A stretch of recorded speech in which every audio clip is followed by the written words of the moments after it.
Un fronte comune tra Italia e Croazia per migliorare e rendere più sicura la navigazione nell'Adriatico.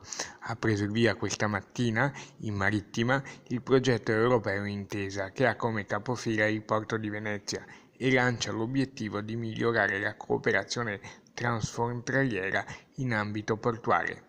Verranno messe in atto azioni congiunte volte ad incrementare l'accessibilità nautica dei principali porti e delle due sponde tramite l'adozione di sistemi ICT per lo scambio dati in tempo reale e strumenti di ausilio alla navigazione in modo da migliorare l'efficienza del trasporto marittimo, la sicurezza della navigazione e l'armonizzazione delle procedure nei traffici intra-adriatici.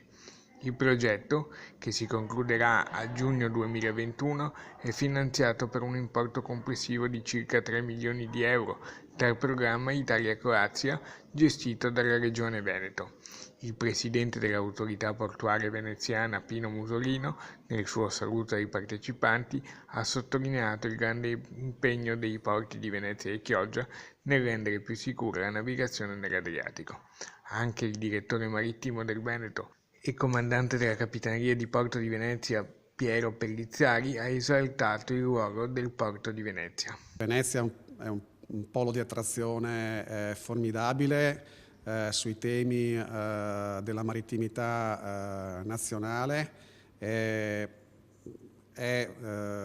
una risorsa preziosissima da valorizzare costantemente. In una sezione specifica del seminario sono state illustrate le iniziative già realizzate o in corso di implementazione presso i porti di Venezia e Chioggia.